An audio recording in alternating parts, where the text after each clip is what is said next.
Agora, para os cinéfilos de plantão...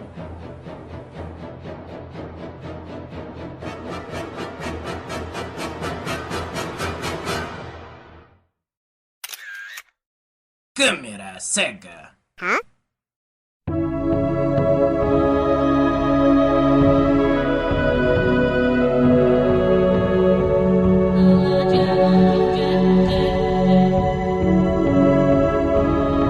Fala galera do Câmera Cega, e a Netflix disponibilizou para jornalistas e produtores de conteúdo acesso antecipado aos 8 episódios que compõem a primeira temporada da série Sombra e Ossos, que entra no catálogo da Netflix nesta sexta-feira, dia 23 de abril.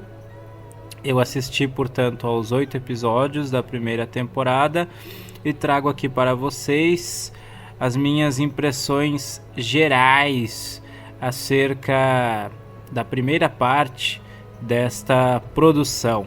Netflix, antes de tudo, então, muito obrigado mais uma vez pela oportunidade. E antes, alguns breves recadinhos apenas, pessoal.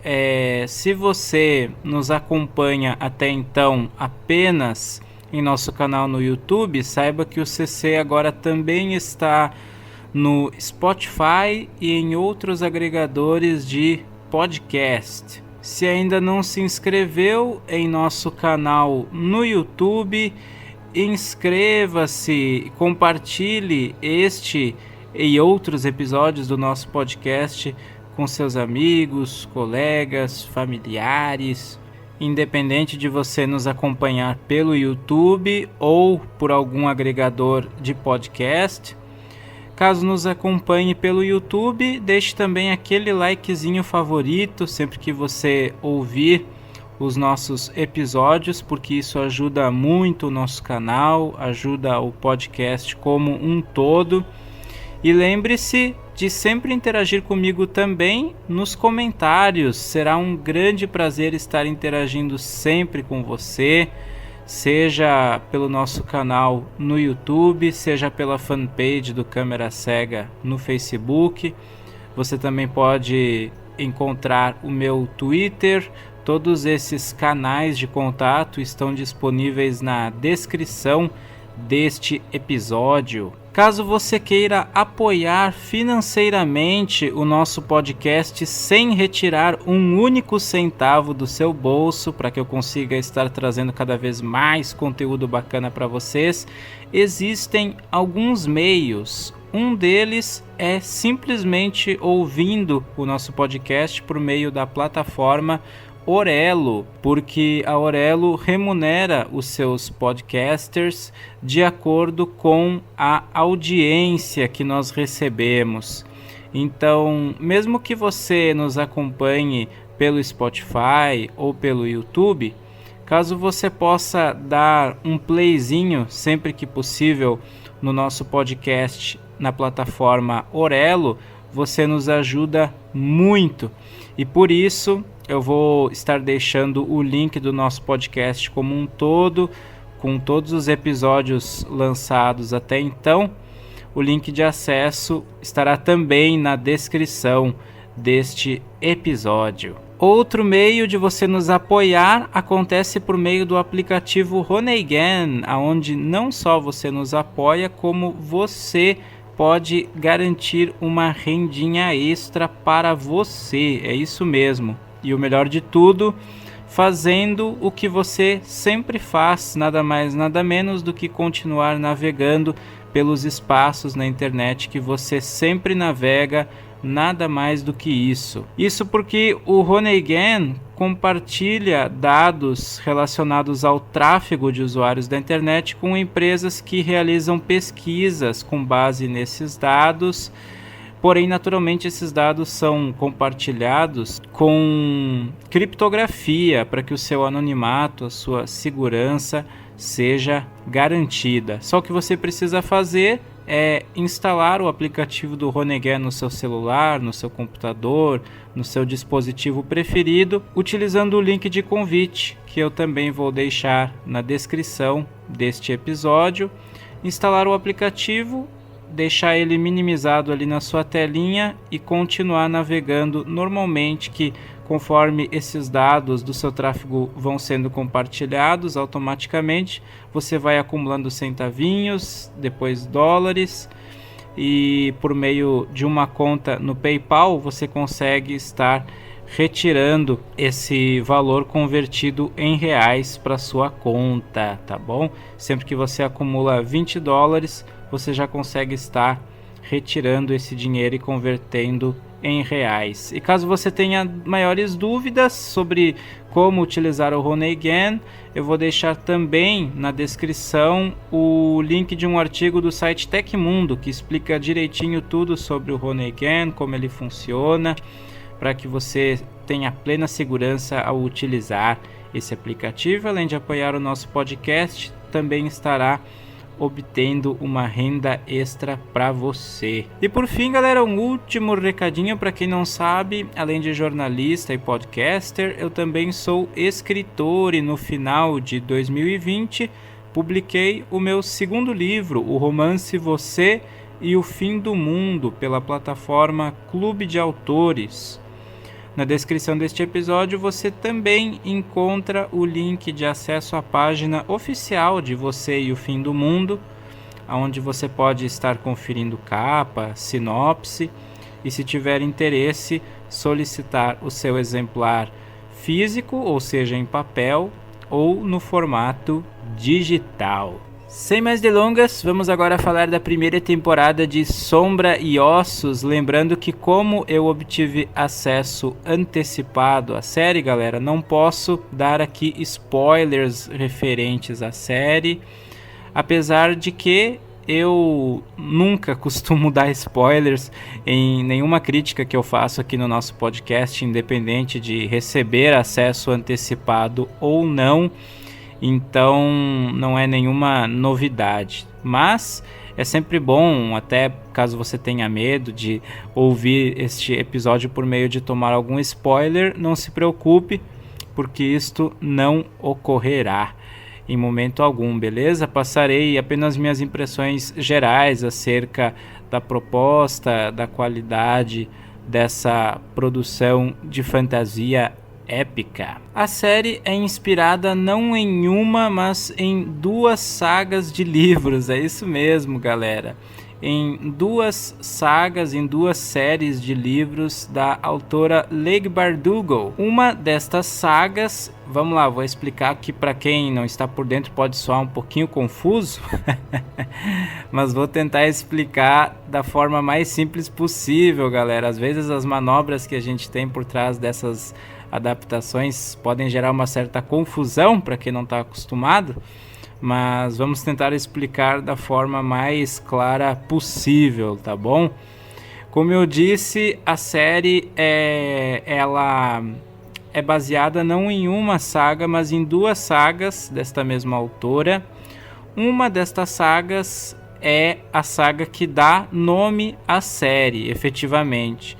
A série de livros Sombra e Ossos, que é uma trilogia, ou seja, composta por 3 livros. A outra saga é uma duologia, ou seja, composta por 2 livros, chamada Six of Crows. O arco de história principal da série, no entanto, acontece por meio da adaptação da trilogia, ou seja, Sombra e Ossos, tanto que eles optaram por utilizar essa trilogia para dar título à série.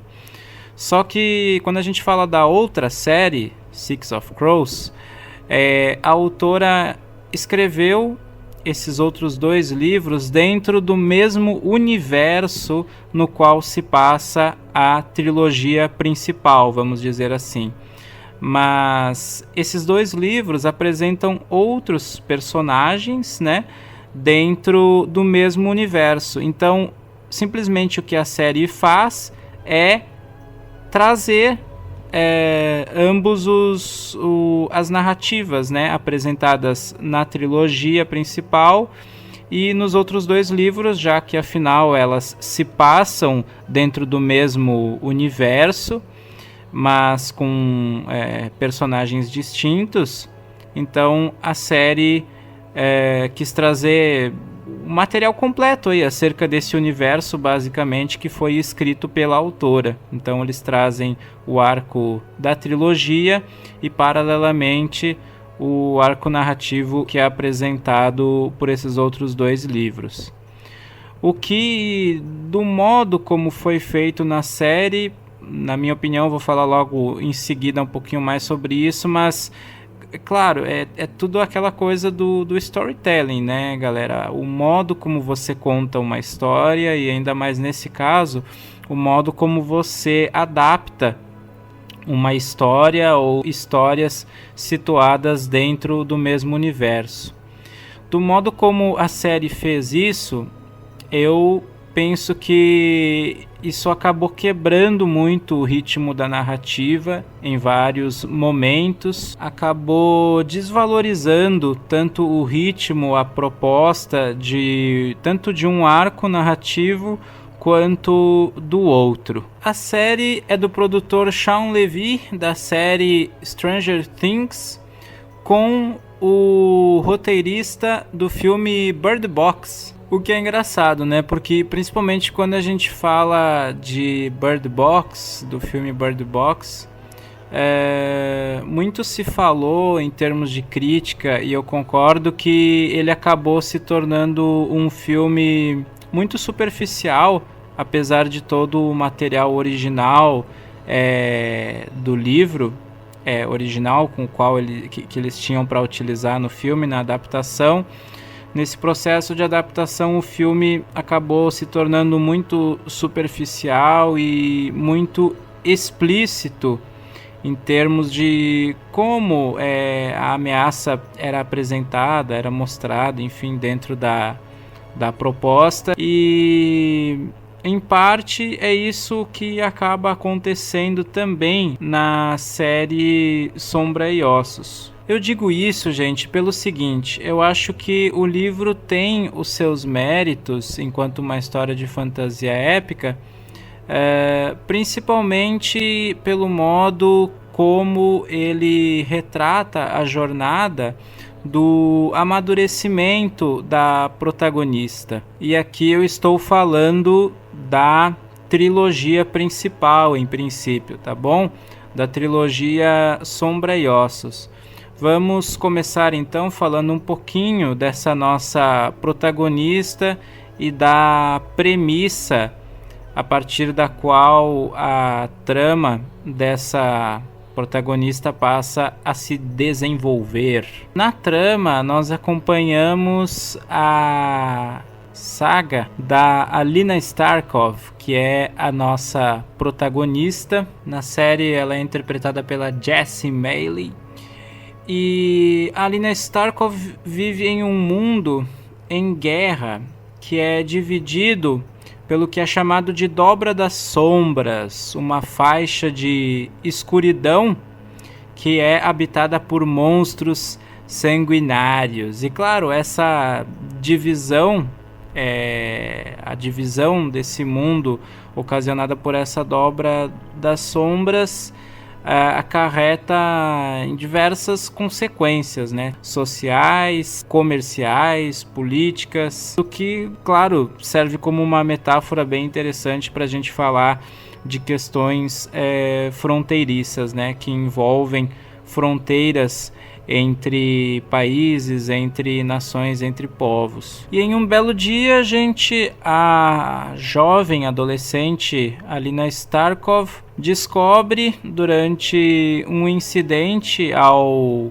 precisar salvar o seu amigo de infância, pelo qual secretamente ela é apaixonada, ela descobre que possui um poder oculto até então que é capaz de pôr fim a essa dobra das sombras e, consequentemente, acabar com essa divisão entre os povos. E a partir daí a vida da Alina, que cresceu órfã e era uma cartógrafa aprendiz, a vida dela muda completamente. Ela é convocada por um misterioso general, o Kirigan, para fazer parte de uma elite de mágicos, que são os Grishas, para desenvolver o seu talento e a partir daí eventualmente por fim, né, destruir essa dobra das sombras. E cara, como eu disse, assim,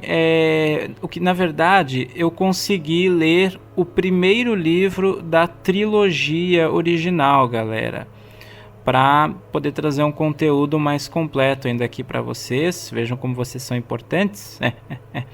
Tive um tempinho hábil, na verdade, quando eu soube da data de estreia da produção, consegui ler aí o primeiro livro da trilogia original. A narrativa, pelo menos até o término do primeiro livro, ela tem os seus méritos, principalmente quando a autora retrata esse processo de amadurecimento, de empoderamento da nossa protagonista. Mas apesar do universo também ser bem construído, né, de conflitos entre povos, entre nações que a narrativa desenvolve, basicamente impera na estrutura da narrativa um romance adolescente, galera, bastante previsível e meio clichê em vários sentidos, sabe? Apesar, né, desse fundo de fantasia épica e tal,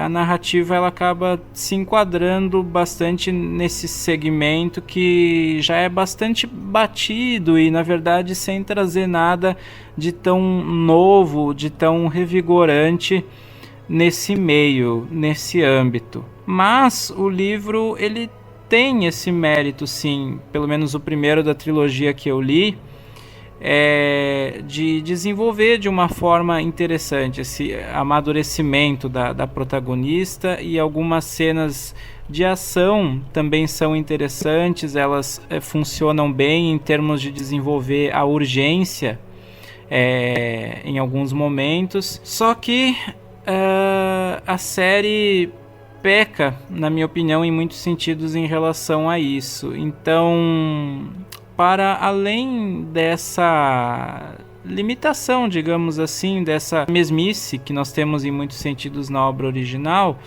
a série ela não consegue extrair aspectos que seriam muito importantes em relação ao livro original, para pelo menos valorizar ainda um pouco mais essa narrativa, né? Assim como o livro original consegue fazer. Isso se dá por meio de algumas mudanças que a série faz em relação à obra original. Algumas mudanças, sim, fazem todo sentido quando a gente fala de traduzir a linguagem literária para a linguagem audiovisual, mas outras prejudicam o efeito de certos momentos da trama. Como eu disse, o modo como estes arcos narrativos foram quebrados pela série entre a trilogia principal e a duologia prejudica também o ritmo em muitos momentos, porque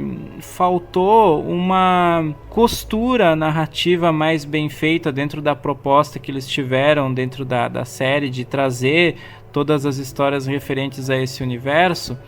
Precisaria ter sido pensado uma costura narrativa mais elaborada, assim como na série The Witcher, onde eles fizeram uma costura muito bem pensada, muito bem planejada, em relação aos contos que são apresentados na obra original e ao arco principal, que deve continuar sendo feito aí no futuro da série The Witcher, né? E quando a gente fala de The Witcher, a gente também entra na questão da elegância, da sofisticação, da produção que não existe dessa maneira nessa produção da qual falamos aqui, Sombra e Ossos, né? A gente não tem essa elegância, essa sofisticação na produção. E não estou falando aqui do material original, galera, fique bem claro, independente do material original que se tem de base, mas questões técnicas mesmo, né? Até mesmo a questão da edição sonora me incomodou em diversos momentos, sabe? Eu não sei exatamente qual foi o orçamento do qual eles dispuseram para essa produção, mas até mesmo em muitos momentos, assim, os efeitos em cenas de ação e tal, e a trilha sonora funciona bem em alguns momentos, bem incidental, bem orquestrada, mas a mixagem, enfim, para os efeitos sonoros em algumas cenas dá para ver que é um negócio meio de segunda, assim, sabe? E também aquela questão, quando a gente fala às vezes que menos é mais, é impressionante, porque no último episódio a gente tem lá um confronto final, que é o clímax da narrativa, e tem toda uma pirotecnia ali, uma ação bem desenfreada e tal no confronto final, que ainda assim não é tão eficiente quanto a ação que a gente tem no livro, cara. O livro ele acaba sendo bem mais sucinto nessa ação, mas ainda assim ironicamente muito mais eficiente em termos de efeito dramático e tal do que a gente tem na série, em parte por conta dessa constante quebra na narrativa através desses arcos que no final eles buscam ali uma certa proximidade entre eles, mas isso acaba quebrando também o clímax, acaba fragmentando muito o clímax, gerando uma imprecisão dramática. Então, gente, eu vou deixar, eu acho que sendo generoso ainda, viu? Vou deixar a série Sombra e Ossos com 3 estrelas de 5. Deixando claro, é uma produção que pode sim entreter, mas que não impressiona. Entra como mais um título para a lista de produções de fantasia facilmente esquecíveis depois de algum tempo. Mas interaja comigo nos comentários assim que você assistir a série, caso você assista, para dizer em que pontos você concorda comigo, em que pontos você discorda. Seja pelo YouTube, seja pela fanpage do Câmera Cega no Facebook ou pelo Twitter, será sempre um prazer estar trocando ideia com vocês. E fiquem de olho que logo mais teremos aqui no nosso podcast mais um episódio da série Oscar 2021, aonde falaremos de mais um dos indicados à estatueta de melhor filme, o longa-metragem O Som do Silêncio.